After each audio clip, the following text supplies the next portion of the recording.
योगक्षेम चालविणारा श्री सद्गुरू व सर्वस्व आहेस, म्हणून आमचा या घोर कष्टातून उद्धार कर. तुला नमस्कार असो.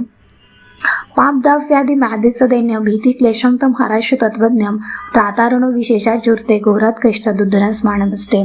हे श्री ईश्वरा, तू आमचे पाप दाप, शारीरिक व्याधी, मानसिक व्याधी, दारिद्र्य, भीती व क्लेश यांचे संतवन करणारा, संतवन हरण कर.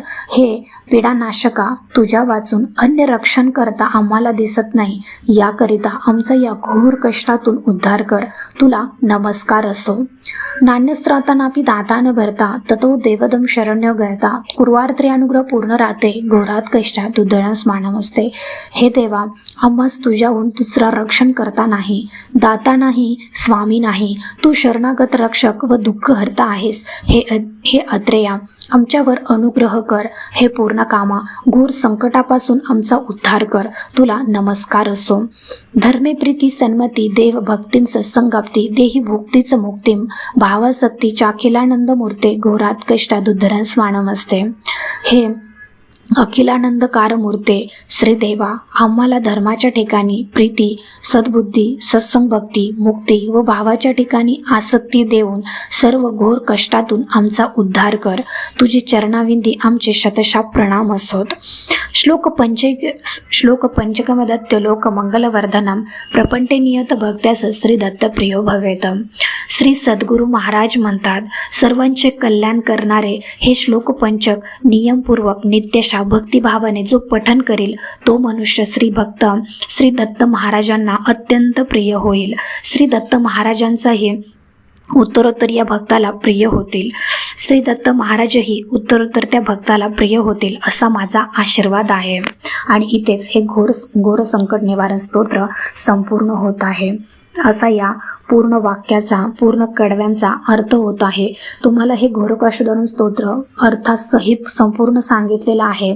आणि तुम्हाला कुठे मिळेल तर तुम्हाला गुगलवर जाऊन देखील याची PDF मिळू शकते. किंवा तुम्ही जर नित्यसेवेत दिंडोरी प्रणित मार्गात स्वामींच्या सेवेत असाल तर तुम्हाला नित्यसेवेचं जे काही पुस्तक आहे त्याच्यामध्ये सुद्धा हा ग्रंथ तुम्हाला हे स्तोत्र मिळून जाईल. आपल्या नित्यसेवेचं स्तोत्र आणि मंत्रपुस्तक आहे त्याच्यामध्ये तुम्हाला हे स्तोत्र मिळून जाईल.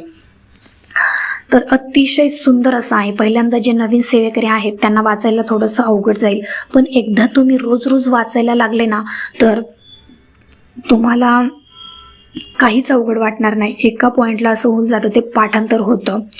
संस्कृतमध्ये आहे पण पाठांतर होऊन जातं. आता ह्याला नियम काय आहेत बघा. तुम्ही जर संकल्पयुक्त हे घोरकष्टधरण स्तोत्र वाचलं तर त्याला तुम्ही नॉनव्हेज वर्ज्य करायचं आहे. आता श्रावण महिना चालू आहे तेव्हा तुम्ही हे रोज वाचलं तरी काही हरकत नाही. याच्यामध्ये मला नाही वाटत कोणी मांसाहार करत असेल म्हणून. तर हे त्या नॉनव्हेज वर्ज्य आहे. त्याच्यानंतर तुम्ही जर काही महत्त्वाच्या म्हणजे संतती प्राप्ती नाही, दुसऱ्या कुठल्या गोष्टीसाठी जर तुम्ही घोरकष्टधरण स्तोत्र करत असाल तर त्याच्यासाठी तुम्ही ब्रह्मचर्याचं पालन करा. हे 11 दिवस, 21 दिवस, 51 दिवस किंवा 108 दिवस सुद्धा करू शकता तुम्ही. रोज 11 वेळा, 21 वेळा, 51 वेळा, 108 वेळा म्हणायचं आहे. अतिशय सोपं आहे आणि कमी वेळात होऊन जाणारं हे खूप प्रभावशाली असं स्तोत्र आहे. कारण ह्याचे अगणित असे अनुभव आहेत आणि हे अनुभव ऐकले ना तर तुम्ही सुद्धा स्वतःला चकित व्हाल की मला इतके छान अनुभव कसे आले, मी इतके माझ्यात बदल कसे काय झाले म्हणून. तरी छोटीशी माहिती होती पण खूप महत्त्वपूर्ण होती. ही जर सेवा केली आणि तुम्हाला जर अनुभव आले तर आपल्या चॅनलला शेअर करायला विसरू नका. आवडली असेल तर आपल्या चॅनलला लाईक, शेअर आणि सबस्क्राईब करा. भेटूया अशाच एका नवीन व्हिडिओसोबत. श्री स्वामी समर्थ. धन्यवाद.